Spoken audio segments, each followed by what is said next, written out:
Si vous appréciez mon travail sur YouTube et souhaitez m'aider à le faire connaître, je vous invite à liker, vous abonner, activer la cloche, laisser un commentaire ou partager cette vidéo. Votre aide m'est extrêmement précieuse, je vous en remercie et vous souhaite un excellent visionnage. Si on décide de vivre à deux, alors il faut choisir judicieusement la personne avec qui on s'engage. Parce que sinon, si on se trompe, voilà ce qui arrive. Would you die for me? Yes. Promise.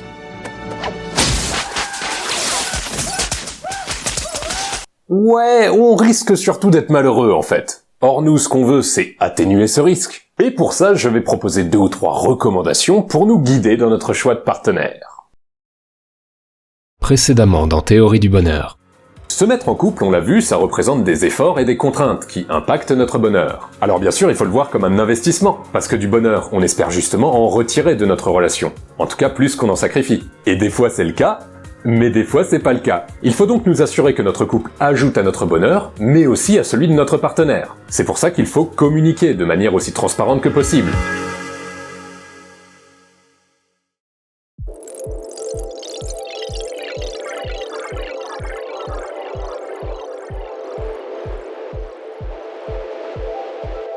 Un jour, je déjeunais avec un jeune collègue originaire d'un pays en développement et il me demande si je suis marié. Je lui réponds que non. Ça le plonge dans une profonde perplexité pendant 2-3 secondes, et il finit par me demander « Mais tes parents ont pas encore trouvé ?» Celle-ci, j'avoue, je l'avais pas vu venir. Je lui explique donc que par ici, c'est plutôt nous qui choisissons avec qui on veut se marier, à condition que la personne concernée, bien sûr, soit d'accord. Et là, le bonhomme est choqué. Il m'explique que chez lui, c'est pas du tout comme ça, et que ses parents lui présenteront bientôt 3 dossiers de candidates avec des photos afin qu'il fasse son choix.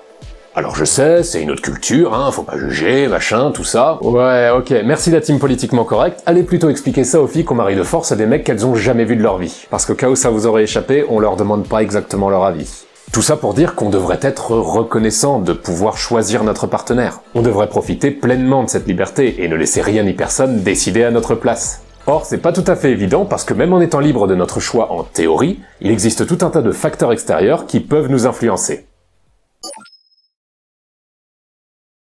J'ai vécu il y a quelques années une relation dans laquelle je peux affirmer que ma copine n'était pas amoureuse de moi. Notamment parce qu'elle me le faisait bien ressentir, dans nos interactions au jour le jour où elle me traitait un petit peu comme de la merde. Et comme tu es mon nouveau chien, ton nouveau nom sera... Lèche-Pote. Par contre, elle tenait absolument à ce qu'on reste ensemble. Ça m'a pas mal déconcerté, mais j'ai fini par comprendre pourquoi après avoir beaucoup parlé avec elle, et surtout après avoir rencontré ses parents. Il se trouve que je correspondais parfaitement à l'image que eux se faisaient du gendre idéal. Et c'est pour cette raison que ma copine voulait qu'on soit ensemble. Nos parents, selon l'affect qu'on a pour eux et notre envie de les satisfaire, peuvent même inconsciemment influencer notre choix de partenaire. Et il faut nous en prémunir, d'abord parce que derrière c'est pas eux qui vivent avec, et ensuite parce que comme on le voit avec mon exemple, c'est un coup à se punir soi-même.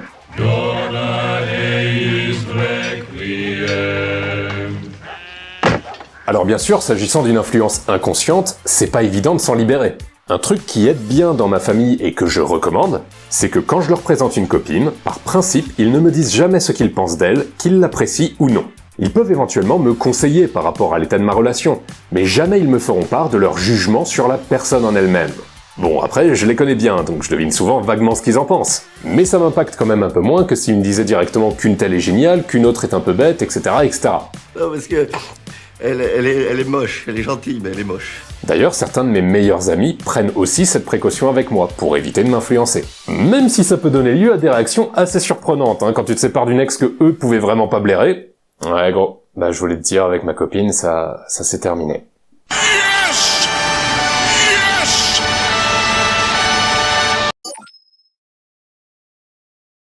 Notre culture et nos divertissements mettent en avant des stéréotypes de ce que devrait être la femme ou l'homme parfait, en imposant des critères de beauté, voire de comportement. Ce truc-là est à peu près aussi pertinent que les filles qui publiaient le classement des mecs de ma division au lycée. D'ailleurs, j'en profite pour rassurer la jeunesse, c'est pas parce qu'un jour on apparaît tout en bas de ce genre de liste qu'on est destiné à toujours rester seul, et croyez-moi, j'en sais quelque chose.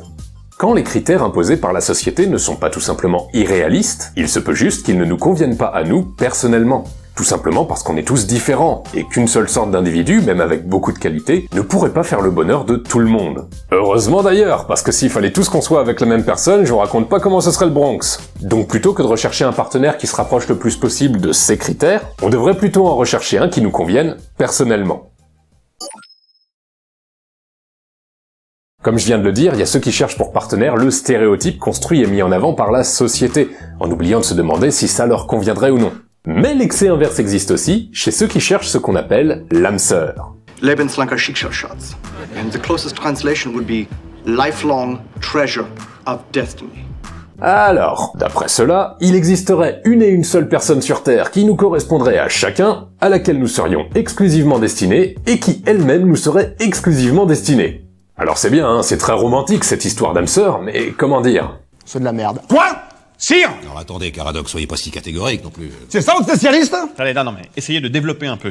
En fait, ce n'est qu'une vieille croyance qui trouve sa source dans plusieurs mythologies, mais dont l'idée de base est à peu près toujours la même, c'est qu'on aurait eu une espèce d'existence antérieure au cours de laquelle on aurait été lié à un partenaire, dont on aurait été séparé en arrivant dans cette existence, et notre destin serait de le retrouver pour accomplir notre bonheur. Et alors la marmotte, elle met le chocolat dans le papier d'alu.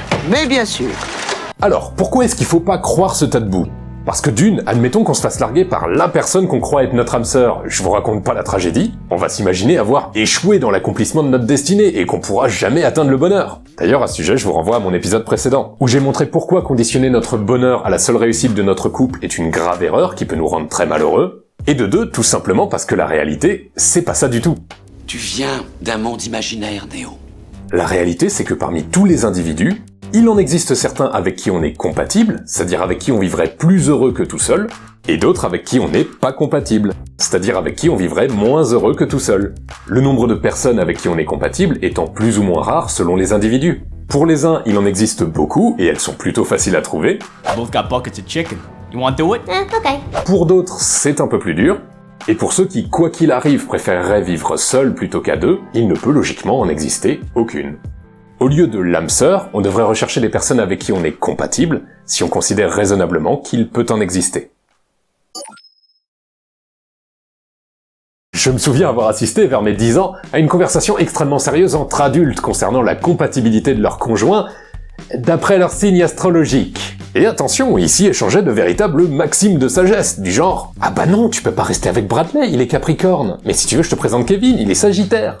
Trouver une personne avec qui on est compatible, c'est déjà pas forcément évident. Alors si en plus, sur la base de superstitions, on en élimine arbitrairement, ou si, pire encore, ces mêmes superstitions nous poussent vers quelqu'un avec qui on n'est pas compatible, bah c'est plus qu'on se complique la tâche à ce niveau-là, c'est carrément du sabotage. Évidemment, j'ai parlé d'astrologie pour l'exemple, mais c'est valable pour tous les autres délires du genre. Cartomancie, morphopsychologie, taux vibratoire, et toutes ces autres merdes fumantes que j'ai déjà honte de citer, qui n'ont pas le début d'une preuve scientifique, et dont on prouve au contraire que ce sont surtout de vastes arnaques. Donc tout ça c'est une seule et même énergie, hein. Sylvanus, l'homme vert, Merlin l'enchanteur, le Christ cosmique. J'avais pas prévu d'expliquer ça à la base, et je suis convaincu que beaucoup d'entre vous me diraient que j'enfonce une porte grande ouverte. Mais pour avoir un peu traîné sur les applis de rencontre, faut quand même voir le nombre de gens qui mettent leur signe astrologique dans leur description. C'est bien qu'ils doivent y croire, au moins un tout petit peu. Et c'est déjà beaucoup trop. Toujours sur les applications de rencontres, on peut trouver des comptes avec en description des trucs du genre « C'est même pas la peine si vous êtes pas brune aux yeux bleus, entre 1m72 et 1m74, flexitarienne, diplômée en biologie sous-marine, ceinture noire de philatélie et de curling, etc. » Bref, vous avez compris. Ça, c'est ce qu'on appelle avoir un type de femme ou un type d'homme plus ou moins précis, et c'est pas anormal d'en avoir un. Ça veut juste dire qu'on est plus attiré a priori par des personnes qui correspondent à un certain profil. Ok. Par contre, ce qu'il faut éviter, c'est de se limiter à ne rencontrer que les seules personnes qui correspondent à ce profil. Parce qu'on peut tout à fait être très agréablement surpris par d'autres qui n'y correspondent pas, et qu'il serait vraiment dommage d'ignorer. Beaucoup de mes amis me disent qu'ils avaient autrefois un type très différent de la personne qu'ils ont épousée, et avec qui ils vivent très heureux. D'ailleurs, avoir un type, le plus souvent, c'est le résultat d'un conditionnement psychologique. C'est par exemple le cas archi-classique de ceux qui recherchent une copie de leur ex, tout simplement parce qu'ils associent à son profil le souvenir de moments agréables, ou encore c'est le cas beaucoup plus glauque de ceux qui recherchent leur père ou leur mère. Together we will reclaim our world.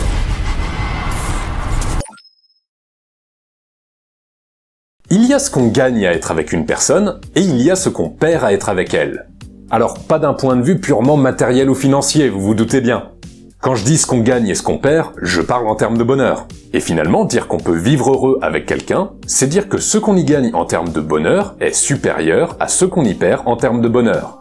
Dès lors, en schématisant un peu, on peut considérer qu'il existe 4 cas de figure majeurs. Le cas où être avec quelqu'un nous apporte beaucoup moins que ça nous coûte. Bon bah là c'est clair, faut se tirer fissa.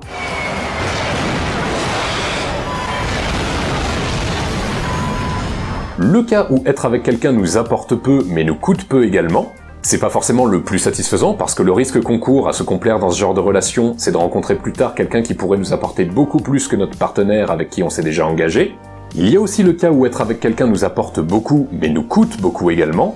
Ça, c'est le cas extrêmement difficile. J'ai par exemple vécu avec une ex dont j'étais très amoureux, mais qui était mentalement instable. Mais genre vraiment instable, c'est-à-dire que je pouvais pas dormir la nuit de peur qu'elle saute par la fenêtre ou qu'elle se taillade pendant mon sommeil. Cette relation me détruisait, et je voulais pas parce que j'étais très accroché, mais il a fallu que j'en sorte parce que sinon j'allais sombrer à mon tour.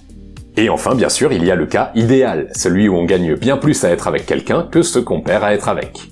Et évidemment, pour que ça marche, il faut que ce soit réciproque. Si moi je trouve que ma partenaire est idéale mais que elle me voit comme un boulet, a priori, ça a toutes les chances de très mal finir. Évaluer ce qu'on perd à être avec quelqu'un d'un point de vue purement matériel, c'est pas tellement compliqué. Si par exemple je suis avec une personne, disons, un peu possessive, qui ne me permet pas de voir mes amis autant qu'avant, alors concrètement, je sais qu'en étant avec elle, j'y perds en temps passé avec les amis. Pourquoi t'es pas resté comme avant ? On n'était pas bien entre potes ? Bon, très bien. Mais c'est pas tant ça qui compte en réalité. Ce qui compte vraiment, c'est la valeur que nous, on attache à ces choses-là. Si je suis extrêmement soudé avec mes amis, alors j'aurais l'impression de faire un sacrifice énorme. Mais à ma place, une personne beaucoup plus solitaire n'y verrait pas tellement d'inconvénients. Autrement dit, notre évaluation de ce qu'on perd à être avec quelqu'un est tout à fait subjective, et deux personnes envisageant le même partenaire potentiel peuvent en avoir une appréciation très différente. Et c'est pour ça qu'il faut chercher quelqu'un qui nous convienne personnellement. D'autant qu'on peut attacher une telle importance à certains critères que s'ils sont pas satisfaits, alors on peut pas être heureux. Si on considère cette fois l'exemple de quelqu'un qui, quoi qu'il arrive, ne veut pas d'enfant, autant certains seront parfaitement ok avec ça, autant d'autres qui tiennent vraiment à en avoir trouveront cette perte trop lourde et se rendraient vraiment malheureux si malgré tout ils se casaient avec cette personne. Quantifier cette fois ce qu'on gagne à être avec quelqu'un, c'est encore plus compliqué parce que c'est encore plus subjectif. Tenez un truc tout bête, avec une ex on se faisait des nuits blanches à jouer ensemble en réseau à Minecraft ou à Civilization. Ça vous paraîtra peut-être insignifiant, mais pour moi ça représentait de vrais moments de complicité, et j'y accordais énormément d'importance. Mais surtout, et c'est ça finalement la plus grosse difficulté, le gain qu'on perçoit à l'idée d'être avec une personne peut complètement exploser au point de rendre négligeable tout ce qu'on perd à être avec, pour peu qu'on en soit amoureux. Et oui, enfin! Après 2 épisodes sur les relations amoureuses, il serait peut-être temps qu'on en parle des sentiments. Le truc, c'est qu'initialement, je voulais aborder ça dans cet épisode. Mais quand j'ai commencé à écrire dessus et que j'ai vu la montagne que ça devenait, à la réflexion, je vous propose de regarder ça plus calmement, disons au prochain épisode. Et c'est plié pour cette 33e émission, j'espère qu'elle vous a plu. Je vais vous demander un peu plus de patience que d'habitude d'ici la sortie de l'épisode 34. En effet, je prends quelques jours de vacances en août pour voyager et surtout pour me reposer, ce qui devrait pas me faire de mal, mais ce qui retardera un petit peu la sortie de la prochaine vidéo, mais de pas beaucoup plus d'1 semaine, je vous rassure. En tout cas, ça m'empêchera pas de rester attentif à tout ce qui est commentaires et réseaux sociaux, donc n'hésitez pas à vous exprimer. Merci également pour vos providentiels pouces en l'air, abonnements et partages qui aident énormément au développement de la chaîne. Et encore bien sûr, un immense merci à ceux qui m'ont fait des dons via ma page Tipeee. C'est vraiment super gentil de votre part, et je m'en servirai pour améliorer la qualité de l'émission. Voilà, c'est tout pour moi, je vous dis à la prochaine, bonnes vacances, et d'ici là, prenez soin de vous.